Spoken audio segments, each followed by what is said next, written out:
Musa honored the agreement he made with the old man and stayed in Midian for many years. When the agreement had come to an end, Musa and his family left Midian.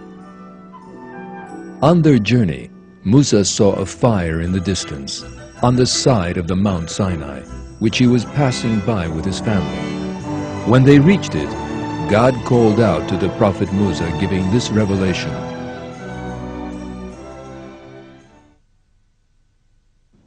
Musa, I am your Lord.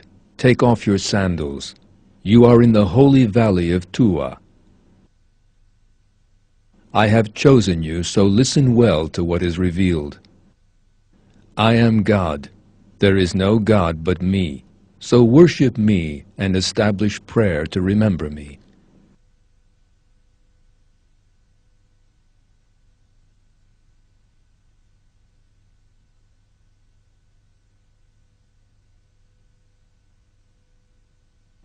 This was the first revelation Musa received. He was now a messenger of God. God told Musa to put down his staff. The staff suddenly turned into a snake. At this, the prophet Musa began to flee, yet God told him not to be afraid and revealed that he was in safety. The prophet Musa picked up his staff. That staff would later be the first miracle he would employ against Pharaoh. God gave the prophet Musa a second miracle. He put his hand to his shirt front, and when he brought it out again, it was pure white, without blemish. With these miracles and his commands, God told the prophet Musa to go to Pharaoh. He also made Musa's brother, Harun, a prophet and a companion to the prophet Musa.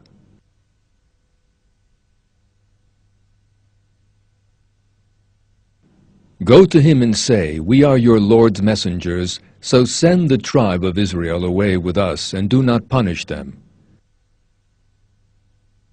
We have brought you a sign from your Lord. Peace be upon those who follow the guidance. Musa appeared before Pharaoh with these words. But Pharaoh sought to deny these words instead of paying heed to them. Pharaoh and those around him thought that the prophet Musa's aim was to seize power by changing the traditional religion of Egypt. That was because Pharaoh and his circles obtained great benefits from that religion. If that religion were to change, Pharaoh would lose all his power. Musa's intention was far from desiring to rule Egypt. Musa's request was for the release of the children of Israel, who had been living under the most terrible conditions. In response to that request, Pharaoh said the prophet Musa had been raised in the palace and brought up the question of the man he had killed. Musa's response to all such mistreatment was one particular to a true believer, who unconditionally submits to his destiny and has a full grasp of its implications.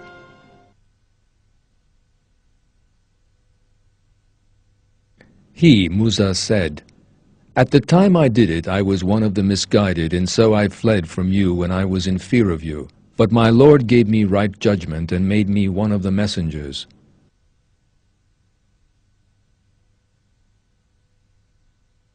Finding himself in a difficult position in the face of the prophet Musa's powerful words and proofs, Pharaoh uttered the slander that Musa was mad. He also threatened the prophet Musa with prison unless he recognized Pharaoh's alleged divinity. At these words, the prophet Musa revealed the proofs, the sign of his prophethood. So he threw down his staff, and there it was, unmistakably a serpent. Pharaoh and those around him claimed that what they had seen could only be done by magic. That was because they were so blindly devoted to the pagan religion they had inherited from their ancestors. They set out to find rivals to the prophet Musa, whom they had accused of being a magician. News of this reached the greatest magicians of the land. The prophet Musa chose a festival as the time for the encounter. That was because he wished all the people of Egypt to witness the truth.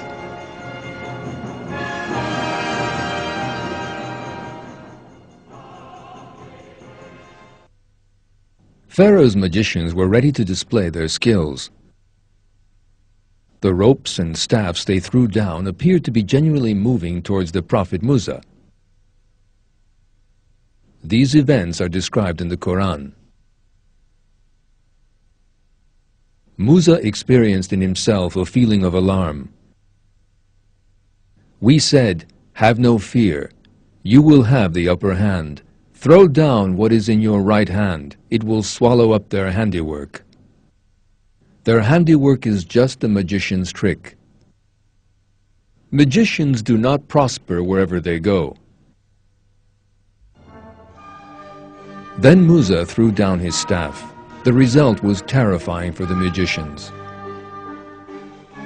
As they were deceiving people by making them believe that things were actually moving around, the prophet Musa's staff swallowed up all their spells. The magicians threw themselves down in prostration. They said, "We believe in the Lord of Harun and Musa." This miracle by the prophet Musa was a means whereby the magicians came to believe in God. Yet Pharaoh was so arrogant that he threatened those sincere people who had chosen to believe with death.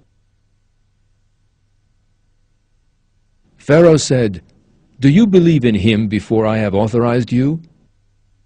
He is your chief, the one who taught you magic. I will cut off your hands and feet alternately and have you crucified on palm trunks. Then you will know for certain which of us has the harsher and longer-lasting punishment."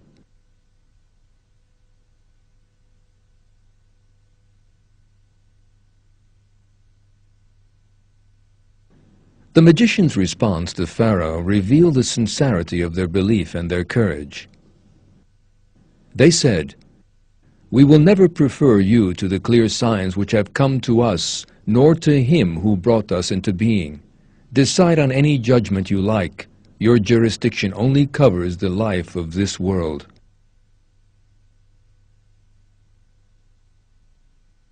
We have had faith in our Lord so that he may forgive us for our mistakes and for the magic which you have forced us to perform. God is better and longer lasting.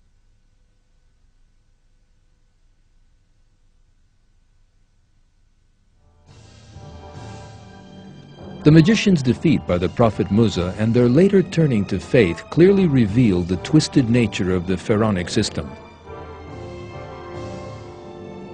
Pharaoh was left with nothing rational to say, but stubbornly and arrogantly denied the existence of God and the prophethood of Musa.